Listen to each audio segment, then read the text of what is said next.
Welcome to intellectuals Avenue. आज हम William Butler येट्स की जिस पोएम को डिस्कस करेंगे उसका टाइटल है व्हाट देन, जो कि 1938 में न्यू पोएम्स में पब्लिश हुई और ये 4 क्विंटेन्स पर कंसिस्टेड है। क्विंटेन का मतलब है 5 लाइंस पर कंसिस्टेड स्टेंजा, तो 4 क्विंटेन्स पर कंसिस्टेड होने की वजह से इस पोएम की टोटल लाइंस की स्ट्रेंथ है 20। अब हम आते हैं इसके टेक्स्ट की जानिब। पोइट कहता है हीज़ चोज़न कॉमरेड्स, चोज़न यानी जो उसने ख़ुद चुने थे, सेलेक्ट किए थे, कॉमरेड्स यानी उसके साथी, उसके कंपेनियंस या फ्रेंड्स, थॉट वो सोचते थे, एट स्कूल स्कूल में, कि उसने जो अपने फ्रेंड्स सेलेक्ट किए थे, जो अपने दोस्त चुने थे, वो स्कूल में उसके बारे में सोचते थे।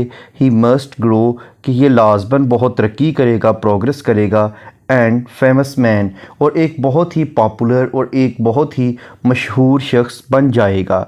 ही थॉट तसीम, वो ख़ुद भी यही सोचता था, एंड लिव्ड बाय रूल, और असूलों के मुताबिक, कवानीन के मुताबिक एक डिसिप्लिन वाली लाइफ गुजारता था।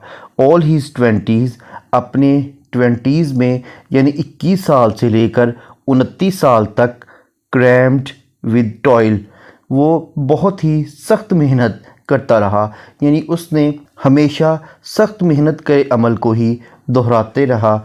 व्हाट देन, फिर उसके बाद क्या हुआ। सैंग प्लेटोज़ घोस्ट, प्लेटो यानी अफलातून का जो भूत था, जो उसकी रूह थी, वो गुनगुनाते हुए बोली कि तुमने इतना कुछ कर लिया, अब उसके बाद क्या हुआ। व्हाट देन, उसके बाद क्या हुआ। Everything he wrote was red, उसने जो चीज़ें भी लिखी उन्हें पढ़ा गया, लोग उसे बड़े शौक़ से पढ़ते थे, उसकी पोइम्स को या उसके बाकी कामों को। After certain years he won, कुछ सालों के बाद वो जीत गया। Sufficient money for his need, कुछ सालों के बाद उसने अपने लिए एक मुनासिब रकम हासिल कर ली।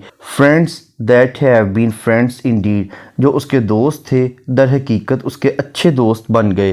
What then sang Plato's ghost, what then, फिर उस पर भी प्लेटो के घोस्ट ने कहा कि यहाँ तक तो तुम पहुँच गए हो, अब मज़ीद भी कुछ करो, या अब तुम क्या मज़ीद करना चाहते हो।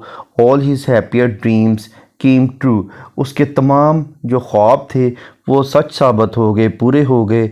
अ स्मॉल ओल्ड हाउस, उसके पास एक छोटा सा पुराना खूबसूरत घर आ गया। वाइफ, उसकी शादी हो गई और उसे एक बीवी मिल गई। डॉटर, सन, फिर उसके बेटे बेटियां हुए, यानी उसकी औलाद हो गई। Grounds where plum and cabbage grew, वहाँ पर वो आलू बुखारे और कैबेज यानी गोभी, यानी वो मुख्तलिफ फल और सब्ज़ियाँ अपने बागात में उगाने लगा। Poets and wits about him true, जो शायर थे और जो दीगर राइटर्स थे वो उसके बारे में लिखने लगे। लेकिन व्हाट देन, फिर क्या हुआ। Sang Plato's ghost, what then. The work is done, फिर काम मुकम्मल हो गया, ख़त्म हो गया, यानी ज़िंदगी का सफ़र तकरीबन ख़त्म हो गया। ग्रोन ओल्ड ही थॉट, उसने सोचा कि अब वो बूढ़ा हो गया है। According to my boyish plan, अपने उन प्लान्स के मुताबिक जो कि उसने अपने लड़कपन में, अपनी जवानी में किए थे। लेट द फूल्स रीच, पागलों को बोलने दो, उन्हें सोचने दो। आई स्वर्व इन नॉट, वो यही सोचते हैं कि अब मैं मज़ीद किसी चीज़ के आगे यानी नहीं झुकूँगा, मज़ीद किसी चीज़ को नहीं अपनाऊँगा। समथिंग टू परफेक्शन ब्रॉड, क्योंकि उनके ख़्याल के मुताबिक अब मेरी ज़िंदगी में मुकम्मल परफेक्शन आ गई है, मेरी ज़िंदगी मुकम्मल हो गई है। बट लाउडर सैंग दैट घोस्ट, लेकिन फिर प्लेटो का जो घोस्ट था वो बहुत बुलंद बोला। व्हाट देन, कि अब तुम मज़ीद क्या करोगे, यानी मेरी ज़िंदगी का सफ़र अभी भी नहीं रुका, मैं अभी भी कुछ प्रोग्रेस करना चाहता हूँ, मज़ीद ग्रो करना चाहता हूँ। इस पोइम को पढ़ने के बाद अब हम आते हैं इसकी लिटरेरी टर्म्स की जानिब। सबसे पहले हम देखते हैं राइम स्कीम। इसके तमाम स्टैंजास की राइम स्कीम है ABAAC, यानी फर्स्ट, थर्ड और फोर्थ लाइंस आपस में राइम्ड हैं, जबकि सेकंड और फिफ्थ लाइंस आपस में राइम्ड नहीं हैं। जैसा कि फर्स्ट स्टैंजा की फर्स्ट लाइन का लास्ट वर्ड है स्कूल, थर्ड लाइन का लास्ट वर्ड है रूल और फोर्थ लाइन का लास्ट वर्ड है टॉयल, यानी स्कूल, रूल और टॉयल। नेक्स्ट स्टेंजा में read, need, indeed. Next stanza में true, grew, drew. Next thought, not, brought. Next है एंजमेंट। एंजमेंट का मतलब है कि अगर किसी लाइन को पढ़ने के बाद उसकी प्रॉपर अंडरस्टैंडिंग डेवलप हो जाए तो ऐसी लाइन को एंड स्टॉप लाइन कहते हैं, जबकि इसके ब्रक्स अगर किसी लाइन को पढ़ने के बाद उसकी अंडरस्टैंडिंग डेवलप ना हो तो ऐसी लाइन को रन ऑन लाइन कहते हैं और इस टेक्निक को एंजम्मेंट कहते हैं। लाइन नंबर 1 एक रन ऑन लाइन है, यानी इसमें एंजम्मेंट की टेक्निक को यूज़ किया गया है। जैसा कि वो कहता है, इस chosen comrades thought at school, school में उसके दोस्त सोचते थे। अब वो क्या सोचते थे, वो लाइन नंबर 2 में बयान किया गया है, he must grow a famous man, कि वो एक अजीम शख्स बनेगा। नेक्स्ट है एनाफोरा। एनाफोरा का मतलब है बिगनिंग ऑफ 2 और more than 2 lines with the same word, यानी 2 या 2 से ज़्यादा लाइनों का एक ही लफ्ज़ से शुरू होना, जैसा कि लाइन नंबर 2 और 3 ही से स्टार्ट हो रही हैं। इसके अलावा लाइन नंबर 5 में इसने प्लेटो का एलुयन भी यूज़ किया है। नेक्स्ट है मेटाफर। मेटाफर का मतलब है किसी क्वालिटी की बेस पर किसी चीज़ को कोई दूसरी चीज़ डिक्लेयर कर देना, जैसा कि लाइन नंबर 5 में प्लेटोज घोस्ट जो है वो फ़िलोसफी का और विजडम और अकल का यानी दानाई का मेटाफर है। नेक्स्ट है रिटोरिकल क्वेश्चन।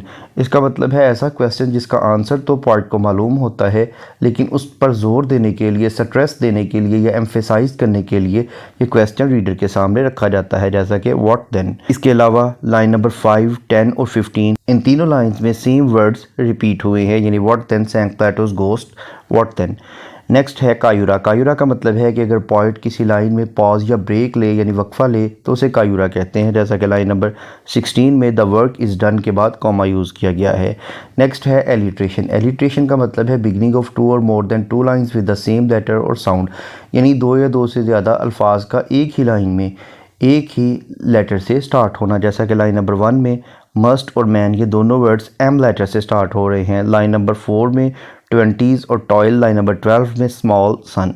नेक्स्ट है कॉन्सोनेंट्स। कॉन्सोनेंट्स का मतलब है use of same consonant letter in the different words of the same line, यानी एक ही लाइन के मुख्तलिफ अल्फाज में एक ही कॉन्सोनेंट लेटर का इस्तेमाल करना, जैसा कि लाइन नंबर 1 में थॉट एट, इन दोनों में टी लेटर यूज़ हुआ है जो कि कॉन्सोनेंट लेटर है। नेक्स्ट है एसोनेंट्स। एसोनेंट्स का मतलब है use of same vowel letter in the different words of the same line, यानी एक ही लाइन के मुख्तलिफ अल्फाज में एक ही वॉवल लेटर का इस्तेमाल करना, जैसा कि लाइन नंबर 4 में हीज़ विद, इन दोनों में आई लेटर यूज़ हुआ है जो कि वॉवल है। इसके अलावा पोइट ने कुछ इमेजेस भी यूज़ किए हैं, जैसा कि man, Plato's ghost, friends, a small old house, wife, son, daughter, grounds, plum, cabbage. इसके अलावा पोइट ने हाइपरबोली का इस्तेमाल किया है, यानी इसका मतलब है किसी चीज़ को बहुत ज़्यादा बढ़ा चढ़ा कर बयान करना, बहुत ज़्यादा एग्जैजरेशन का सहारा लेना। इसके बाद अगर हम इस पोइम के थीम्स को देखें तो इसमें लाइफ और लाइफ हेयर आफ्टर यानी मौत के बाद की ज़िंदगी का जिक्र किया गया है। यहाँ पर यह पोइम कंप्लीट हुई। इसके अलावा विलियम बटलर येट्स की दीगर पोइम्स को डिटेल में समझने के लिए इसी चैनल यानी इंटेलेक्चुअल्स एवेन्यू पर विलियम बटलर येट्स की प्लेलिस्ट को विज़िट करें, जिसका लिंक डिस्क्रिप्शन बॉक्स में मौजूद है। इसके अलावा इस पोइम में जिन लिटरेरी टर्म्स का जिक्र किया गया है उनको डिटेल में समझने के लिए भी लिटरेरी टर्म्स की प्लेलिस्ट का विज़िट करें, जिसका लिंक भी डिस्क्रिप्शन बॉक्स में मौजूद है। Thank you for attending this lecture.